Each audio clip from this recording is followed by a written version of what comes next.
ఇదిగో సార్ ఇంకో 50 ఇవ్వండి సార్. అయినా ఖాళీకి వెళ్ళాలి. ఖాళీగా ఎందుకు వెళ్తాం?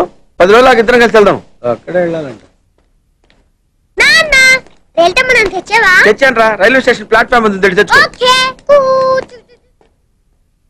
ఏమండి బాగున్నారా? బానే ఉన్నానండి. ఇంకా బీపీ షుగర్ రాలేదు. శనివారం వస్తా అన్నారు, శుక్రవారం వచ్చారేంటి? ఇచ్చే స్టేషన్ లో పడుకొని రేపు పొద్దున్నే వస్తాను. అయ్యో నా ఉద్దేశం అది కదండి. చేయి కోపడకండి, రండి కూర్చోండి. స్నానానికి నీళ్లు పెట్టించమంటారా? ఎందుకు? డైరెక్ట్ గా నూతన దూకేస్తాను. సాయంత్రం దించండి. అయ్యో ఎందుకండి ప్రతిదానికి కోపడతారు? కోపడక ఇంట్లో కారు పెట్టిన స్టేషన్ కారు పంపించలేరా? మీరు ఎప్పుడు వస్తారు? ఏంటే కౌంటర్ ఇస్తున్నావు? నేనా? దున్న పొత్తులో తిని. ఏం బాబు? అయ్యో మావయ్య ఎప్పుడు రావడం? ఇప్పుడే వచ్చాను మావయ్య. వస్తున్నామని తెలిస్తే కారు పంపించేవాడిని. కార్లు ఎందుకులే మావయ్య, పిలిస్తే పరిగెట్టుకుంటూ వచ్చేవాడిగా. ఎక్కడికి వెళ్తున్నట్టున్నారు? పొలాన్ని. గమ్మునొచ్చేయండి మా, బయట అండలుగా ఉన్నాయి. అలాగే. 1 మినిట్. ఆశీర్వదించండి మావయ్య. మొసలుడే గాని మహానుభావుడు. ఏంటే ఇందాకేంటి తిడుతూ ఆపాను? దున్నపోతుల్లో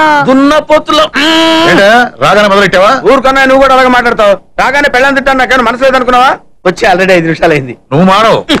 నా సంగతికేం గానీ ఏంటి పాడుతుగాడు వచ్చాడంటే? నువ్వు రాలా, అలాగే వాడొచ్చాడు. నేను రావడానికి ఆడ రావడానికి తేడా లేదు.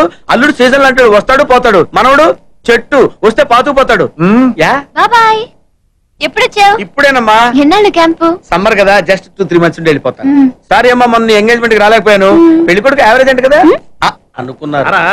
కిట్టు వీడే పార్థు. వీడేంటి ఇంత ఉన్నాడు? వీడు పారిపోయిన తర్వాత నీకు పెళ్ళయింది. ఇంకా నయం వచ్చిన తర్వాత శోభనం లేదు. ఏం చదువుకున్నావు బాబు? ఈ ఆలోచించేది చదువుకునే రోజులు ఆలోచిస్తే మంచి డిగ్రీ అయినా వచ్చేది. అందుకే ఎడ్యుకేషన్ నెగ్లెక్ట్ చేయకూడదు అంటారు. Knowledge is divine. అంటే జ్ఞానం వైన్ లాంటిది, ఎంత తాగితే అంత బలం అన్నమాట. ఏంటంటే ఇటు చూస్తున్నావు? ఇంగ్లీష్ రాదా? డివైన్ అంటే వైన్ విస్కీ కాదండి, చాలా గొప్పదన్నారు.